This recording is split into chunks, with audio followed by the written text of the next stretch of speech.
Bonsoir, chers amis, comment allez-vous? Très heureux de vous retrouver ce soir. J'espère que votre journée a été bonne. Et je prie pour que Dieu puisse nous accorder à tous un bon moment en sa compagnie. Je vous salue fraternellement en Jésus-Christ. Je rends grâce à Dieu de la vie qu'il nous renouvelle et du plaisir que nous avons de nous retrouver ensemble sur cette plateforme pour pouvoir trouver réconfort, soutien auprès de la parole de Dieu, mais aussi soutien dans cette connexion, dans ce lien qui nous unit. Gloire à Dieu pour votre présence ce soir. Que Dieu vous bénisse, qu'il vous accorde sa grâce et nous sommes vraiment très heureux de vous accueillir. Que vous soyez ici au Sénégal, à Dakar, que vous soyez dans la région du Sud, nos frères qui se connectent, Niagis, Ziguinchor, Sédhiou, Kolda, Dieu vous accorde ses grâces, mais aussi ceux qui sont connectés à Dakar et dans la région. Ceux qui sont plus loin en France, on vous fait un grand coucou, merci de votre soutien, merci à ceux qui se connectent aux Antilles françaises, à la Martinique, à la Guadeloupe, en Guyane, en Haïti, à Saint-Domingue, aux États-Unis, en Afrique et dans le monde entier. Gloire à Dieu pour votre soutien et votre présence ce soir.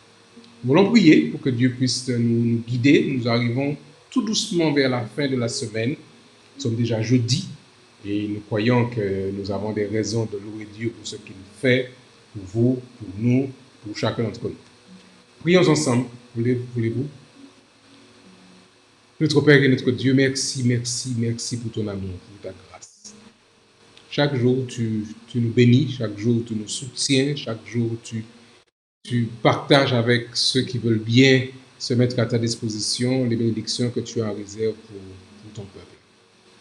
Merci de ce que tu as mis en place, ce plan des 100 jours de prière, pour que ton peuple, tes enfants et ceux qui te cherchent retrouvent à tes pieds réconfort et soutien pour continuer la course chrétienne. Nous te prions, Père, en te demandant de guider ce moment, de pouvoir continuer à garder ce flux, ce lien entre nous, et nous croyons que tu le feras selon ta volonté et pour ta gloire. Amen.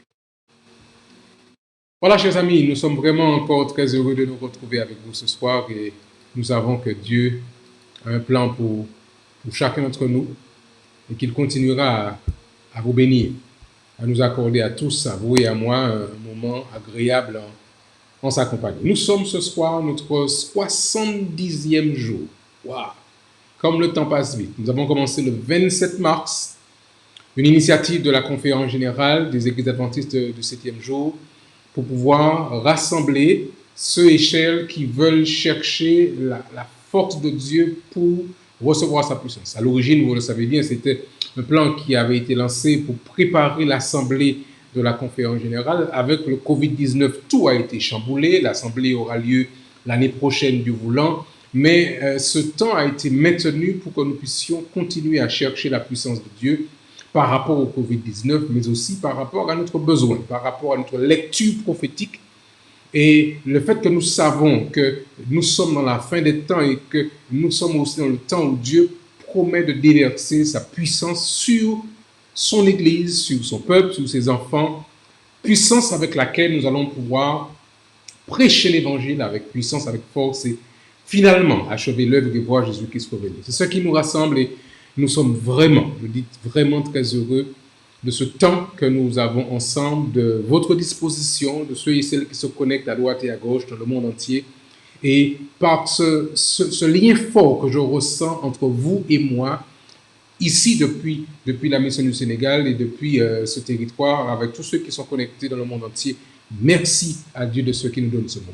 Chaque soir, nous ouvrons la parole de Dieu autour d'un livre, d'une portion de l'Écriture. Et ce soir, comme les soirs précédents de cette semaine, nous allons considérer un texte qui est tiré de l'Évangile selon Matthieu.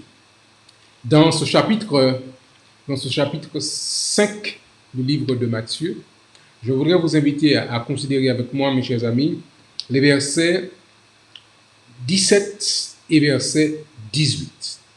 Matthieu, chapitre 5, verset 17 et verset 18. Vous vous rappelez que c'était le chapitre où Jésus, en fait, présente son discours magistral. Il présente la philosophie du christianisme. Il a déjà remis, en fait, les bases essentielles du plan qu'il veut partager avec les hommes et les femmes sur la terre, avec ceux qui l'écoutaient ce jour-là, les disciples, et puis la foule qui était rassemblée autour de Jésus et qui écoutait avec attention les paroles de cet homme qui dégageait une puissance, qui dégageait une aura, un pouvoir particulier, et ils étaient accrochés à ces paroles avec attention, je comprends, parce que Jésus est celui qui attire les hommes à lui.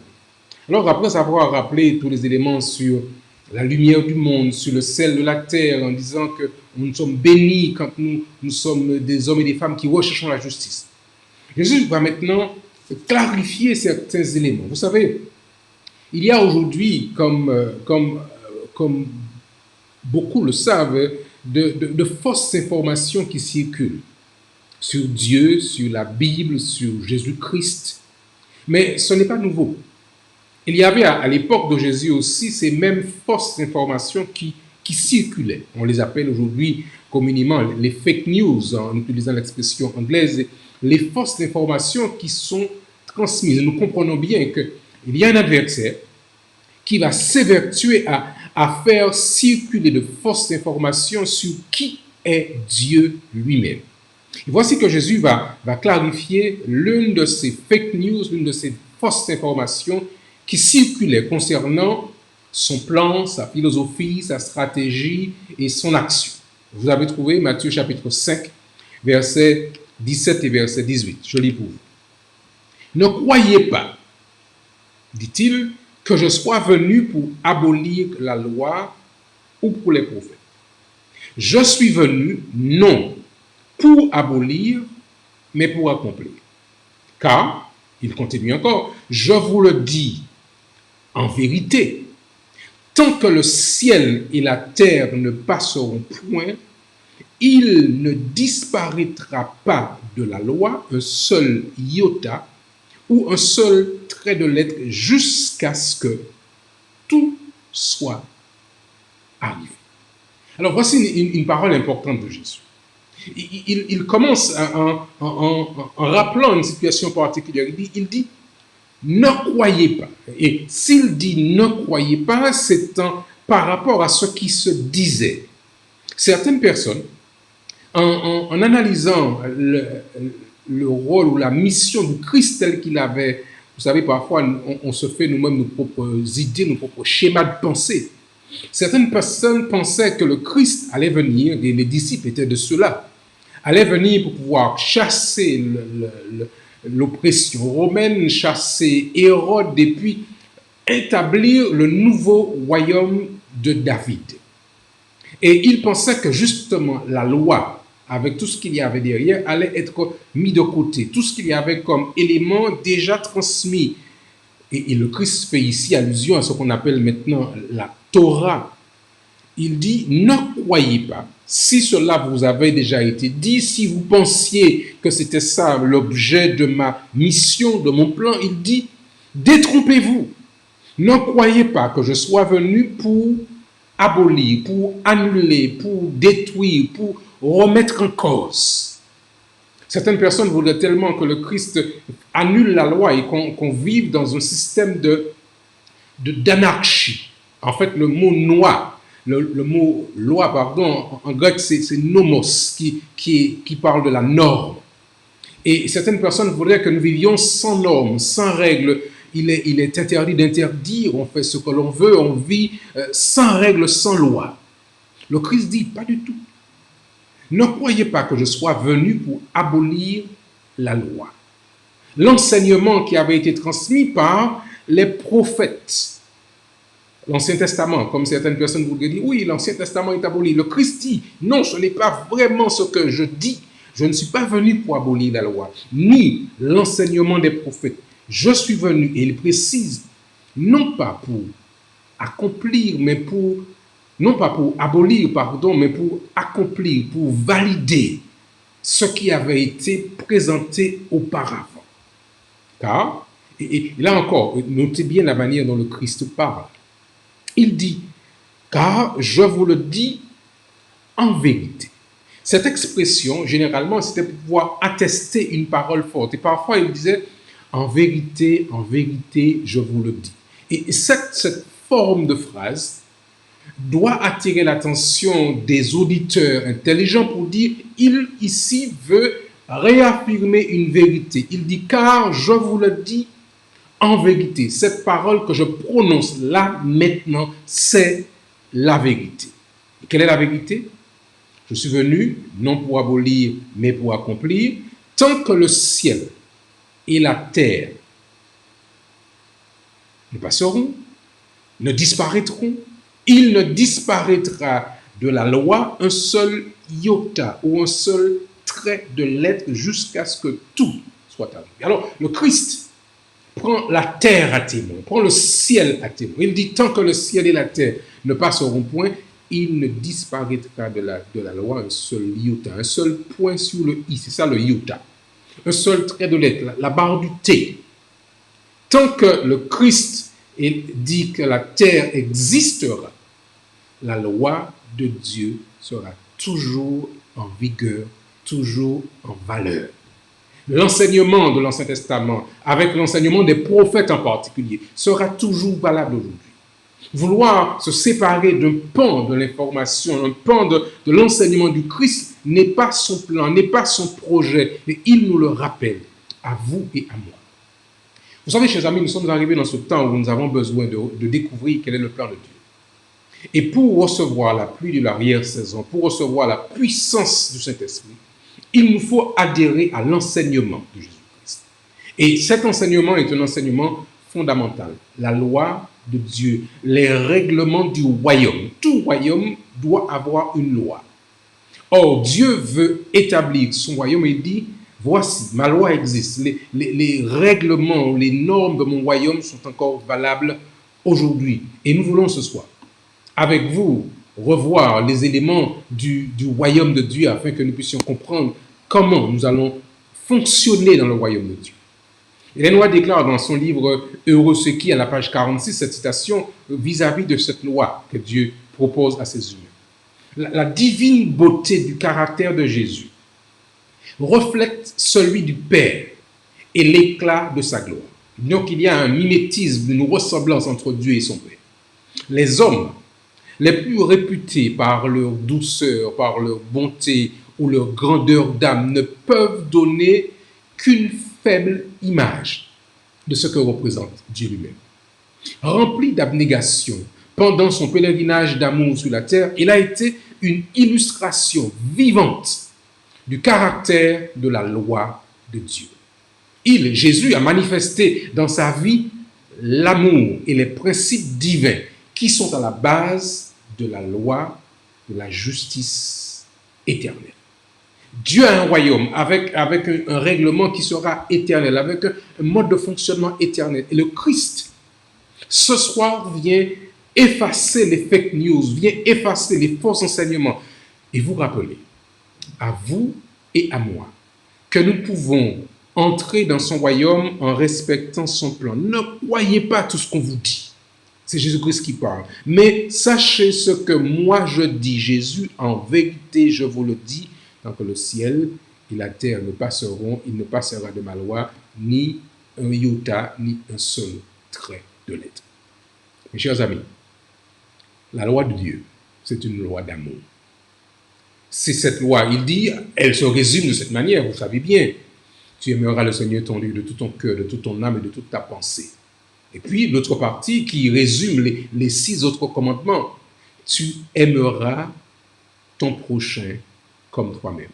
Voici le résumé de la loi, cette loi d'amour que Dieu propose. Aimer Dieu dans cette relation verticale que nous avons avec lui, entre le ciel et la terre, ce lien que nous voulons rénover ou renouer entre le ciel et la terre. Mais il y a aussi le lien horizontal entre frères et sœurs. Aimer Dieu et puis aimer son prochain. Alors, dans la loi, vous avez les 4 premiers commandements de Dieu qui vont remettre en valeur le lien, honorer Dieu, respecter son sabbat, ne pas le profaner. Donc, vous avez tout ce que vous retrouvez ici dans le livre d'Exode, chapitre 20. Mais vous avez aussi des autres éléments horizontaux qui vont régir les relations humaines, hommes et femmes sur cette terre, comment il faut respecter ses parents, comment il ne faut ne pas voler, ne pas tuer, ne pas mentir, ne pas convoiter. Tout ceci fait partie du plan magnifique qui est mu par une énergie centrale. L'énergie de l'amour du Christ. C'est pourquoi l'apôtre Paul pouvait dire avec facilité, l'amour du Christ nous presse. Nous aimons parce que Christ a mis son amour dans notre cœur et la loi de Dieu est bâtie et construite à partir de l'amour manifesté par notre Seigneur et notre Sauveur Jésus-Christ. La loi d'amour, la loi de Dieu a été révélée par Jésus-Christ et présente plutôt le reflet de la réalité du caractère de Dieu. Sa puissance divine nous donnera la capacité d'agir et travaillera en nous pour produire le vouloir et le faire selon son bon plaisir. Alors ce soir, je voudrais vous inviter à prier avec nous afin que Dieu puisse placer sa loi dans notre cœur, comme il le dit dans le livre d'Ésaïe. Il dit, je placerai ma loi dans votre cœur. J'ôterai ce cœur de chair et je mettrai ma loi dans votre cœur. Ce sera notre code ADN, ce sera notre mode de fonctionnement, notre BIOS, ce que nous avons qui va faire fonctionner notre ordinateur, ce mode d'opération. Voilà ce que Dieu veut faire. Ce soir, je voudrais vraiment que nous puissions laisser Dieu placer sa loi dans notre cœur et que nous puissions fonctionner sans crainte, sans aucune difficulté avec la loi que le Christ place dans notre cœur. Nous voulons prier pour remercier Dieu pour ce qu'il a déjà fait depuis le début de ces 100 jours jusqu'à aujourd'hui, notre 70e jour. Remercier pour les guérisons qu'il a opérées. Beaucoup ont été affectés par le coronavirus et sont maintenant sur pied. Nous pensons par exemple à Gisèle qui est là avec nous régulièrement chaque soir, qui a reçu la bénédiction de Dieu à sa guérison. Nous avons pensé à beaucoup de personnes qui ont déjà été touchées par la guérison. Il y a Marietta qui dit « Merci pour vos prières, mon fils s'est remis du Covid-19 ». Je pense à un frère du côté de l'Union franco-belge, Pedro, qui aussi est en train de faire sa convalescence par rapport à ce Covid-19. Gloire à Dieu pour les guérisons qu'il a opérées pendant ce temps du Covid-19. Mais nous voulons continuer à prier. Parce que l'épidémie n'est pas encore finie. Il y a encore des hommes et des femmes qui sont affectés. Ici, au Sénégal, encore, on voit des cas qui continuent à se répéter. Nous voulons continuer à prier pour que Dieu mette la main, que nous puissions continuer à rester prudents, qu'on respecte les mesures barrières, que nous continuions à collaborer avec les plans mis en place pour que ce virus ne continue pas à se répandre ça et là sur la terre. Nous voulons louer Dieu. Par exemple, en Espagne, le taux de contamination est passé de 11 à 2%. Donc, nous voulons dire merci à Dieu. Nous voulons prier aussi pour ce qui se passe ailleurs, dans les différents pays. Au Guatemala City, où il y a un centre d'influence qui donne de la nourriture, des brosses à dents, des douches, et un endroit pour se laver. À ceux qui sont dans la rue, vraiment gloire à Dieu pour l'action de ces frères et de ces sœurs qui se mobilisent pour justement aimer leur prochain. Nous pouvons prier pour les médias qui s'engagent. Vous savez, partout, dans les réseaux sociaux, sur les radios, sur les télévisions, des choses sont mises en place afin que l'on partage le message de Jésus dans le monde entier. Nous remercions ceux qui soutiennent l'action, l'initiative de la mission du Sénégal, de pouvoir nous retrouver ici. Nous remercions tous ceux qui contribuent à faire avancer l'œuvre du Seigneur. Et ce soir, nous voulons prier pour toutes ces personnes qui sont là avec nous, pour les pasteurs, les enseignants, les missionnaires, membres de l'Église du monde entier, et au Laos en particulier, où c'est très difficile d'utiliser la technologie pour atteindre des personnes ou s'adresser à eux pendant cette pandémie. Donc, il y a vraiment encore des raisons de prier et nous voulons le faire ce soir. Je voudrais aussi prier pour quelques personnes qui nous ont contactés sur notre adresse mail. Vous rappelez que vous pouvez toujours nous contacter sur l'adresse mail de la mission, c'est missionseneg7@gmail.com. Nous avons reçu plusieurs requêtes. C'est Marinelle qui nous demande de prier pour une intervention chirurgicale dont sa mère sera l'objet au Canada. Il semble que c'est une intervention chirurgicale aux yeux et sa maman est déjà à un certain âge et elle demande que nous puissions prier pour que Dieu puisse accompagner l'équipe des chirurgiens qui vont réaliser cette opération et pour que tout se passe au mieux. Nous comprenons quand on a un parent qui est malade, qui doit être opéré, comment il y a une angoisse, une crainte. Et nous croyons que Dieu est tout-puissant. Nous allons prier pour Marinelle et pour sa maman en particulier, afin que l'Éternel accompagne cette procédure et que tout se passe bien selon sa volonté. Il y a aussi Edwige, qui nous demande de prier pour sa vie spirituelle. Vous savez, parfois, certaines personnes vivent des moments difficiles. Edwige dit qu'elle voudrait être débarrassée d'un démon qui la persécute, qui est en elle. Là encore, chers amis, nous savons que Dieu est capable de pouvoir libérer un homme ou une femme de quelle que soit ces présences maléfiques qui viennent perturber la vie d'un homme ou d'une femme. Nous allons prier ce soir pour Edwige afin que Dieu exauce sa requête et qu'il reprenne le contrôle total de son corps. Nous voulons prier aussi pour les enfants d'Edwige. Michael, son fils, pour ses études et pour son acceptation dans l'école de son choix. Nous voulons prier pour la fille d'Edwige qui s'appelle Linda pour ses examens et pour son travail. Nous voulons aussi remercier Dieu pour le soutien de Dina pour la mission du Sénégal. Merci à toutes ces personnes. Nous allons prier et je voudrais vous inviter, mes chers amis, à vous joindre avec nous parce que vous comprenez bien que Dieu attend ce moment d'intercession et il promet de faire retomber sur nous des ondées de bénédiction selon sa volonté. Donc nous allons prier. Je vous invite à vous joindre avec moi avec foi par la prière et Dieu fera selon sa volonté pour son peuple qui prie en cet instant. Prions ensemble, chers amis. Notre Père et notre Dieu, tu nous rappelles dans ta parole que tu es un Dieu qui ne change pas. Tu es le même hier, aujourd'hui et éternellement. Ta parole n'a pas changé. Ta loi demeure et tu dis que cette loi demeurera aussi longtemps que le ciel et la terre seront là.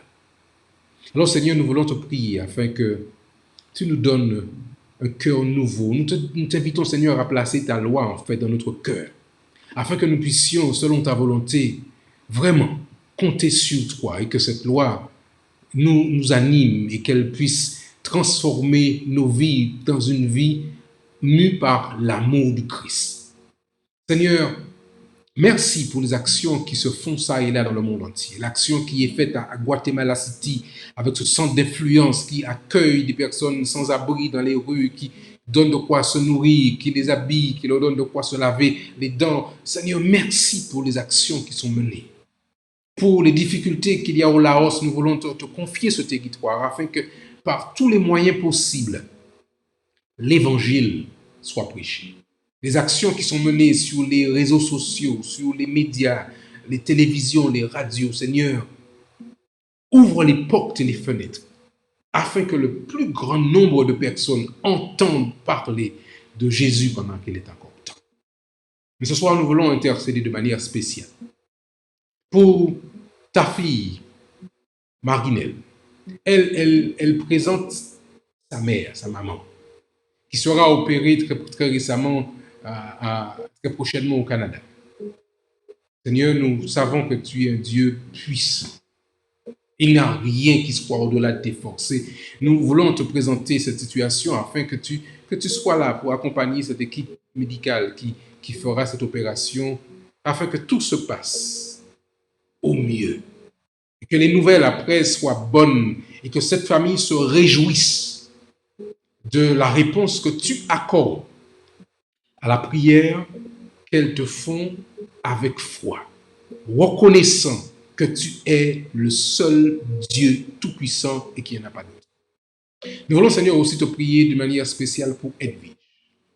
Voici une femme qui dit « J'ai besoin de toi, Seigneur, dans ma vie spirituelle », comme nous tous. Mais elle voudrait, Seigneur, aller plus loin, elle voudrait faire un pas de plus. Mais il y a une difficulté qui la retient. C'est cette présence en elle d'un esprit mauvais. Nous savons, Seigneur, qu'il y a eu guerre dans le ciel et que Satan et ses anges ont été précipités sur cette terre. Et parce qu'ils sont des êtres mauvais, des êtres méchants, ils s'évertuent à perturber la vie de tes enfants. Mais Seigneur, aujourd'hui, nous voulons, avec Edwige, te demander de récupérer cette âme qui te reconnaît comme étant son maître et son Seigneur et de chasser au loin toute présence maléfique qui viendrait perturber la vie de ta fille, de ta servante. Tu reconnais, Seigneur, son état de repentance. Elle dit, Seigneur, j'ai besoin de toi. Elle reconnaît que sa vie n'a pas toujours été parfaite. Mais tu es un Dieu qui pardonne, un Dieu qui guérit, un Dieu qui restaure. En la pardonnant de ses péchés, Seigneur, libère-la de toute présence maléfique. Et s'il y a dans sa vie quelque chose qui doit être réglé, tu sauras le lui montrer, afin que notre adversaire n'ait aucune emprise sur elle. Nous savons que tu peux le faire, Seigneur. Tu l'as déjà fait dans le passé. Nous savons que tu veux le faire. Alors que ta volonté soit faite dans la vie de ta servante et que nous puissions avec elle nous réjouir de ce que tu fais à l'instant même où nous prions.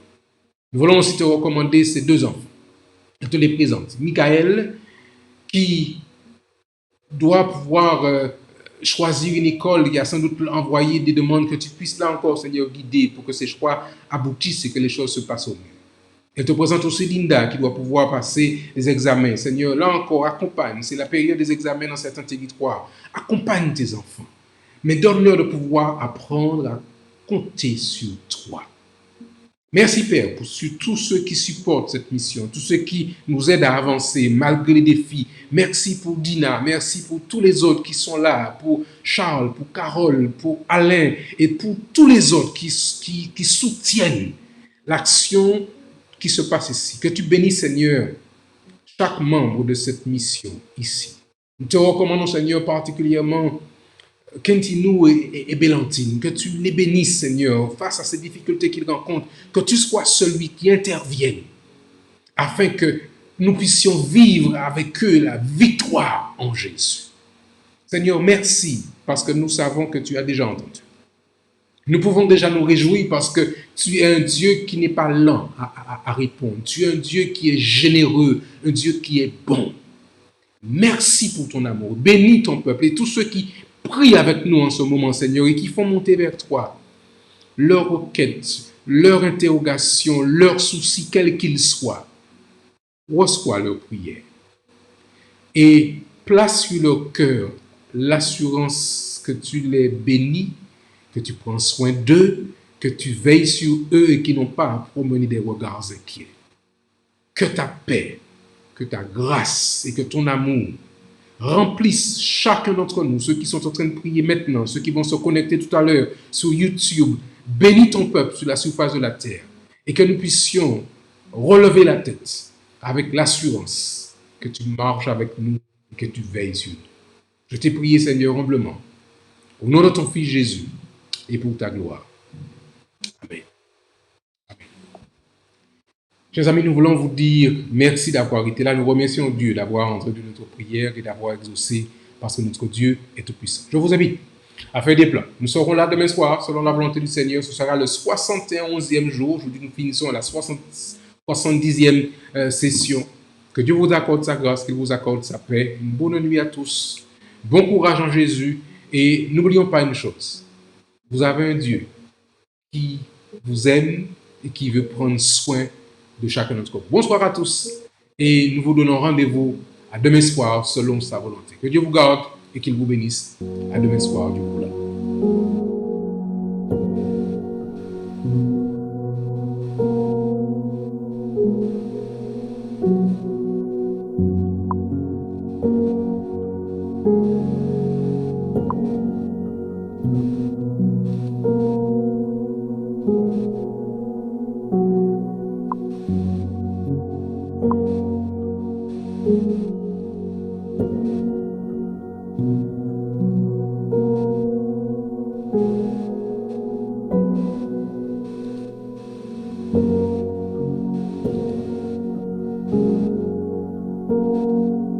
Thank you.